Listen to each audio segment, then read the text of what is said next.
দিচ্ছি, সন্ধ্যা হলেই হবে তার বাসর রাত, সন্ধ্যা হলেই হবে তার ফুল সজ্জার রাত, সন্ধ্যা লাগলেই হবে তার জীবনের প্রথম রাত, সন্ধ্যা হলেই হবে তার অতি মহব্বতের এক রাত। কিন্তু বাজান রে, সূর্য ডুবার আগেই বাবা ডেকে বলছে আব্দুল্লাহ, বলছে হ্যাঁ আব্বা, বলে আব্দুর রহিম, বলে জি। আব্দুর রহিম, বলে জি। বলে বাবা তুই এক্ষুনি ট্রেন ধর। কি ধর? কি ধর? কোথায় যাব? বলে গৌহাটি। কোথায়? কিসের জন্য? বলে স্যার ফোন করেছে। কতদিনের জন্য? বলে মোটামুটি 2 সপ্তাহ। যাবে? এই যাবে? দেখেন কি ঘটনাটা ঘটছে। যুবক তার বড় চাচার বড় ছেলের কাছে গেল, বড় চাচার বড় ছেলেকে যে বলে দাদা, বলে কি হয়েছে? বলে বিষ খাবো। কি কি কি কি কি? বিষ খাবো? ইডিয়েট কোথাকার, বাজে কথা বলছি, এই সব কথা বলতে আছে? বলে হ্যাঁ খাবো। বলে কেন খাবি? বলে আব্বাকে যে জিজ্ঞাসা করো। আব্বাকে এসে বলে, বলে যে কি কেন তোমার ছেলে কেন বিষ খেতে চায়? বলে তাকে গুয়াহাটি যেতে বলেছি। বলে তোমার হোশ আছে? এক্ষুনি বিয়ে করে ছড়া জামা কাপড় খুলে নাই, ঘরে এসেছে। রাত হলেই হবে তার সোহাগ রাত, রাত হলে হবে তার ফুল সজ্জার রাত, রাত হলেই তবে হবে তার মহাব্বতের রাত, রাত সন্ধ্যা লাগলেই হবে তার জীবনের প্রথম রাত। আর তুমি কোন সময় কোন কথা মুখ দিয়ে বিয়ে করেছো? তোমার কোনো জ্ঞান আছে? কি গো, এই হলো 2022। কি এটা? এই হলো 2022। কিন্তু ভাইজান এমনই এক ঘটনা। তবে আমি মনিরউদ্দিন বিষ খেতে পারি, কিন্তু বাবার কথা রেখে বউ ছেড়ে গুয়াহাটি যেতে পারি না। বিষ খেতে পারি, সুসাইড করতে পারি, কিন্তু বাবার কথা রেখে আমি বিদেশে যেতে পারি না 15 দিনের জন্য। কিন্তু বাজান রে, যারা মক্কা মদিনা তায়েফের মাটি বিজয় করলো, যারা কাবা বাইতুল্লাহর সুরক্ষা করলো, যারা বিশ্বকে ইতিহাস দিল, শুনেলিন একজন নওজোয়ান তরুণ যুবক, নাম হলো তার আব্দুল্লাহ। নবীর অনেক সাহাবী ছিলেন আব্দুল্লাহ, তবে এটা কোন আব্দুল্লাহ? এটা কার বেটা আব্দুল্লাহ? এটা কোন কোন ব্যক্তির বেটা আব্দুল্লাহ? এটা হলো রাওয়াহার বেটা আব্দুল্লাহ। আব্দুল্লাহ বিন রাওয়াহা, রাওয়াহার বেটা আব্দুল্লাহ নতুন বিয়ে করে এক সুন্দরী রমণী বাড়ি নিয়ে এসেছে। ভাই গো, বিবি তার স্বামীকে দেখে নাই, স্বামী তার বিবিকে দেখে নাই। কিন্তু আমি মনিরউদ্দিন বড় সৌভাগ্যবান, আমি বিয়ের আগেই বইয়ের নাম্বার পেয়ে যাই।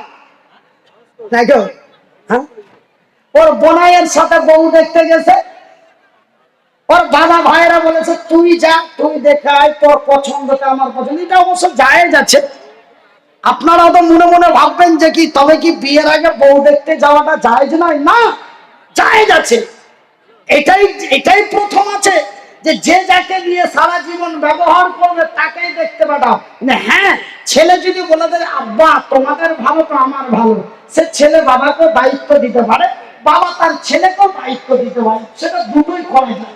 এটা ভাবতেন না যে করা যায় না। কিন্তু আজ থেকে 40, 45, 50, 55, 65 বছর পূর্বে ছেলে তার বাবার উপরে ডিপেন্ড করত, ছেলে তার চাচাদের উপরে ডিপেন্ড করত, বড় ভাই মা বাবা বোনদের উপরে ডিপেন্ড করত। তোমরা যা দিবে তাই আলহামদুলিল্লাহ। কিন্তু বর্তমান এটা চলে না। বর্তমান চলছে কি, আগে ছেলেটাকে দেখতে পাঠাও, ছেলেটা হয় তার বন্ধুকে সাথে নিয়ে যাচ্ছে, না হলে তার বোনাইকে সাথে নিয়ে যাচ্ছে, দিয়ে দেখা হলো, সাক্ষাৎ হলো, নাম ঠিকানা সব হলো। এবার বহুনুর পাছায়, বোনাইয়ের পাছায় চিমটি দিয়ে বলছেন নাম্বারটা পাওয়া যাবে না। আমার ভাইরা, তবে আজকে আমরা বড় সৌভাগ্যবান, আলহামদুলিল্লাহ বলেন। আজকে আমরা বড় সৌভাগ্যবান, বিয়ের পূর্বেই বইয়ের নাম্বার পেয়ে যায়। আজকে আমরা বড় সৌভাগ্যবান, বিয়ের পূর্বে আমরা বয়ের নাম্বার পেয়ে যাই, কিন্তু সেই দিন আব্দুল্লাহ তার বিবিকে দেখে নাই, বিবি তার স্বামীকে দেখে নাই, উভয়ের সাথে কোনো সাক্ষাৎ হয় নাই। বাজানরা, এইবার বিবিকে নিয়ে তার বাড়ি এসেছে। সন্ধ্যা লাগলেই হবে তার সোহাগ রাত, সন্ধ্যা লাগলে হবে তার বাসর রাত, সন্ধ্যা লাগলে হবে তার ফুল সজ্জার রাত। এমন সময় ঘড়িতে 3টে থেকে 3:30 বাজে, এমন করে দরওয়াজায় আওয়াজ দিয়ে চিৎকার করে আমার নবীর আওয়াজ পাওয়া যায়। আমার নবী, আল্লাহর নবী, দয়ার নবী, বিশ্বর নবী আব্দুল্লাহর বাড়ির দরওয়াজায় এসে বলে, আব্দুল্লাহ বাড়িতে আসো। লাব্বাইক ইয়া রাসূলুল্লাহ, আমি উপস্থিত আছি। আব্দুল্লাহ রে, তুমি জানো কি জানো না, মৌতার প্রান্তে লড়াই চলছে, লড়াই চলবে। ওই লড়াইয়ের ময়দানে আমি রাসূল তোরে কমান্ডারের দায়িত্ব দিয়েছি।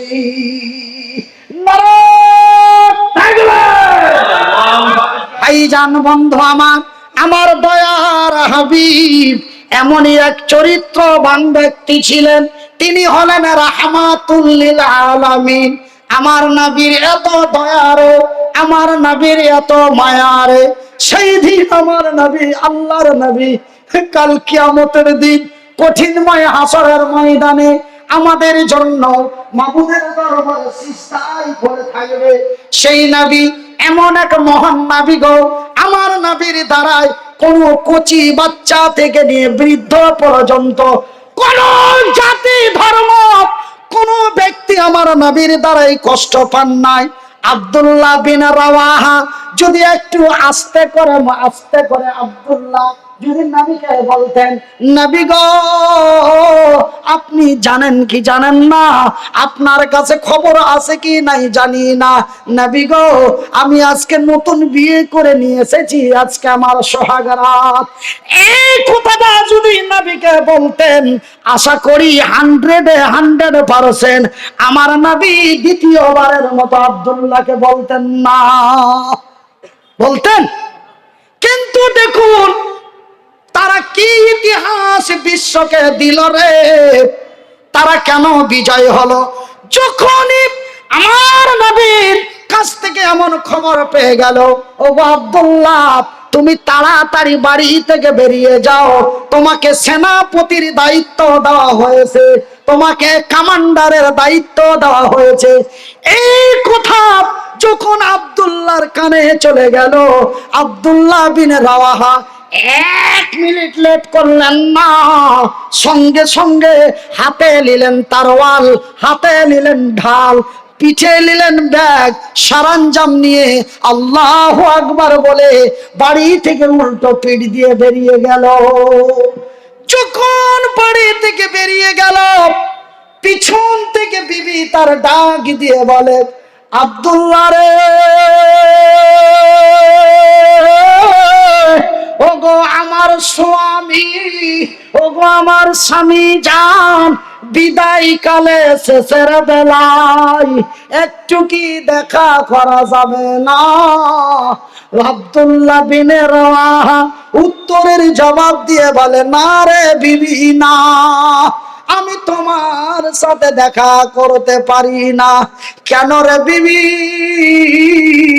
তোমার সাথে দেখা করতেছে যদি তোমার সুন্দরী রমণী চকচকে ঝকঝকে চেহারাখানা দেখে, তোমার মুচকি হাসি দেখে, তোমার টানা টানা চোখগুলি দেখে যদি আমি তোমার মহব্বতে পড়ে যাই, যদি আমি তোমার প্রেমে পড়ে যাই, যদি আমি তোমার পাগল হয়ে যাই, বিবি রে আমি যদি তোরে ছেড়ে না যেতে পারি, আমার দয়ার হাবিব মক্কার মাটিতে, তায়েফের মাটিতে, মৌতার প্রান্তে, যুদ্ধের ময়দানে খুঁজবে আমার আব্দুল্লাহ কই রে, আমি আব্দুল্লাহ মাবুদের দরবারে কি জবাব দেব? আমার নবী আমাকে খুঁজে পাবেন না, আমাকে দেখতে পাবেন না, নবীর মনে দুঃখ হয়ে যাবে। আব্দুল্লাহকে আমি ডেকে আসলাম, আব্দুল্লাহ আছে নাই, আমার আল্লাহর দরবারে কি জবাব দিব? রাসূল যদি অসন্তুষ্ট হয়ে যায়, আমি নবীকে কি জবাব দেব, আল্লাহর কি জবাব দেব? না রে বিবি না, আমি তোমার সাথে দেখা করতে পারি না। বিবি তার উত্তরের জবাব দিয়ে বলে, ওগো স্বামী জান আব্দুল্লাহ রে, আল্লাহর কসম দিয়ে বলি, সৃষ্টিকর্তার কসম দিয়ে বলি, আমি তোরে কোনো প্রেম নিবেদন করব না, আমি তোরে কোনো ভালোবাসা দেব না। গো স্বামী জান, হাইরে সবুরকারিনী, ধৈর্য ধারিনী, সলেহা রমণী, আমার পূর্বে আমার ভাই নেক নারীর কথা বলছিলেন। হাইরে সবুরকারিনী, ধৈর্য ধারিনী, সোহাগ রাত্রে স্বামীকে তার বিদায় দিচ্ছে। বলে, ওগো স্বামী জান, আল্লাহর কসম করে বলি, সৃষ্টিকর্তার কসম করে বলি, আমি তোরে কোনো প্রেম নিবেদন করব না, আমি তোরে কোনো ভালোবাসা দেব না, আমি তোরে কোনো মুচকি হাসি দেব না। স্বামী গো, জাস্ট তোমার চেহারাটা একটু দেখতে চাই, যেন কাল কিয়ামতের দিন আমার বিবি আমাকে বিদায় দিয়েছে 2 তারিখের মতো, আমার বিবি আমাকে বিদায় দেয় 6 তারিখের মতো, আমার বিবি আমাকে বিদায় দেয় 15 দিনের মতো, আমার বিবি আমাকে বিদায় দেয় 6 মাসের মতো, আমার বিবি আমাকে বিদায় দেয় 2 বছরের মতো, আমার বিবি আমাকে বিদায় দেয় 3 মাসের মতো। কিন্তু আব্দুল্লাহর বিবি তার স্বামীকে বিদায় দিচ্ছেন কাল কিয়ামতের দিন পর্যন্ত। নারে তাকবীর, নারায়ে তাকবীর, নারায়ে তাকবীর। কতদিনের মতো বিদায় দিচ্ছে? আমার বোন রমিসা, যদি এই ঘটনা হয়ে যায়, কানে আওয়াজ যাওয়া মাত্রই বলে, থাকলো ঝোলা চললো রুস্তম, যা তুই খুব জান্নাতি হগা, আমি সেন্টার পাছা ধরে নিব। কি গো বলো, কি গো?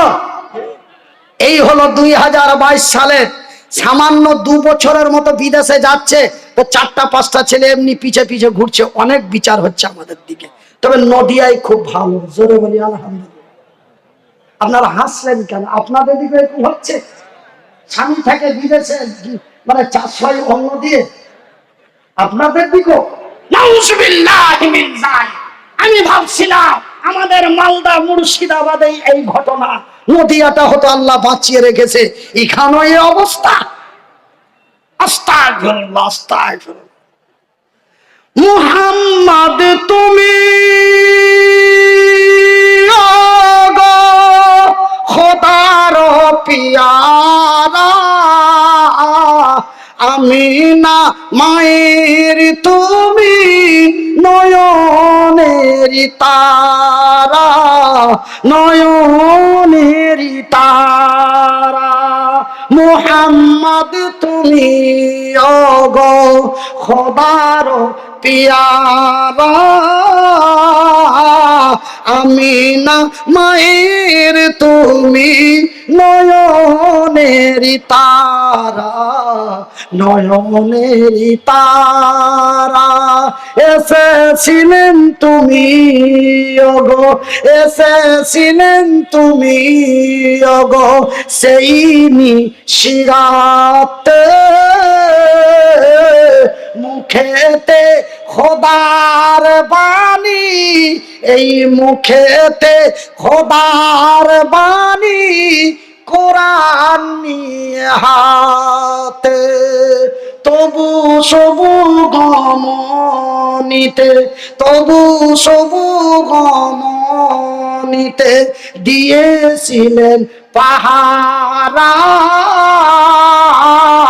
তোমারি তোমারি মধুর টানে, তোমারি মধুর টানে, এই দিল পারা পারা, দিল পারা পারা মুহাম্মদ তুমি ওগো মুহাম্মদ তুমি ওগো খোদার পিয়ারা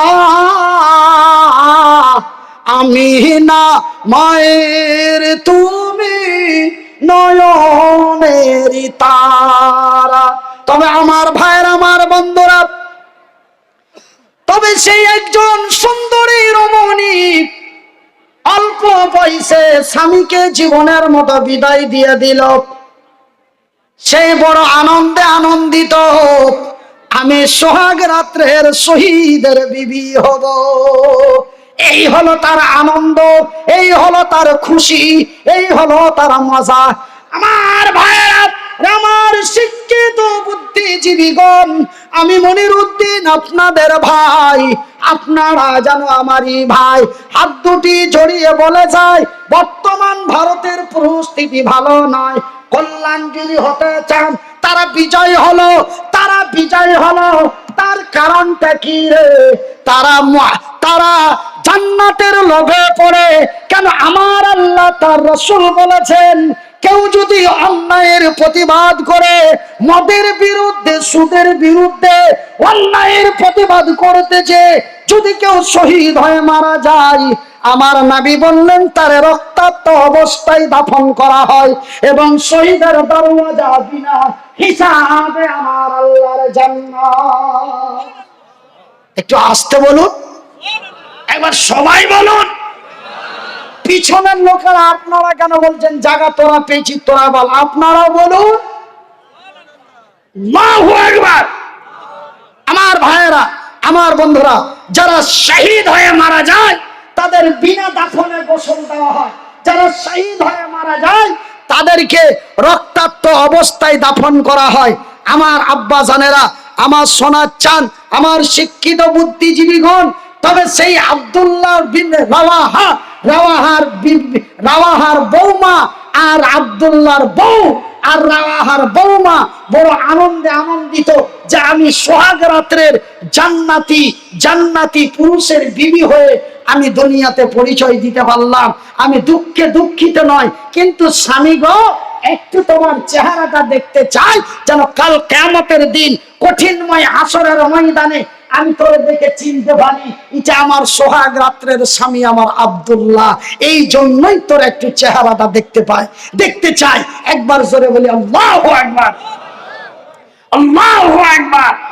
আমার ভাইরা, আমার আব্বা জানেরা, তবে যারা শহীদ হয়ে মারা যায় তাদের বিনা হিসাবে আমার আল্লাহর জান্নাত। তবে তারা জান্নাতের লোভে পড়ে, নবীর ভালোবাসায় পড়ে, জান্নাতের লোভে পড়ে, নবীর ভালোবাসায় পড়ে, তারা বিশ্বকে দিল ইতিহাস। তারা মহা কল্যাণ হলো, মক্কা মদিনার মাটি বিজয় হলো, কাবা বাইতুল্লাহর সুরক্ষা হলো। এরা ধন সম্পদের লোভে পড়ে, এরা ধন সম্পদের লোভে পড়ে, সুন্দরী রমণীর প্রেমে পড়ে, এরা জাতিকে দিল কলঙ্ক। কথাটা খুব গায়ে লেগে গেল ভাইজান। কারণটা হলো এটাই, ওরা জান্নাতের লোভে পড়ে, নবীর মহব্বতে পড়ে, নবীর ভালোবাসায় পড়ে, ওরা জাতিকে দিল ইতিহাস। এরা ধন সম্পদের লোভে পড়ে, সুন্দরী রমণীর প্রেমে পড়ে, এরা জাতিকে দিল কলঙ্ক। ওরা বিজয় হলো, এরা পেদানি খেলো। ওরা বিজয় হলো, এরা লাঞ্ছিত হলো। ওরা বিজয় হলো, এরা পেদানি খেলো। ওরা বিজয় হলো, এরা পদদলিত হলো। ভাইজান, আমি মনিরউদ্দিন, হাত দুটি নেই, পা দুটি নেই, কাউরে মারতে পারবো না, কাউরও ধরতে পারবো না। আমি আপনাদের হাত দুটি জড়িয়ে বলি, আপনাদের মাথায় হাত রেখে বলি, আজকে বেঁচে আছি ভাই বলছি, হঠাৎ কে মেরে দেবে জানি না, হঠাৎ কেমন হতো হার্ট জাম করে মরে যাব এটাও আমি জানি না, কেউ সামনে থেকে গুলি মেরে দেবে এটাও কি জানি না। আজকে বেঁচে আছি দুইটি কথা বলার শক্তি দিয়েছে বলি বাজান। একটু আমার তরুণ নওজোয়ান যুবক ভাইয়েরা আপনাদের বুকে জড়িয়ে বলি, কল্যাণ যদি হতে চাও, বিজয় যদি হতে চাও, মৃত্যুর পরে যদি আমার আল্লাহর জান্নাতে যেতে চাও, তবে আমার আল্লাহর পবিত্র কোরআনটি খুলে দেখো। আমার আল্লাহ বলেন, বিসমিল্লাহির রহমানির রহিম,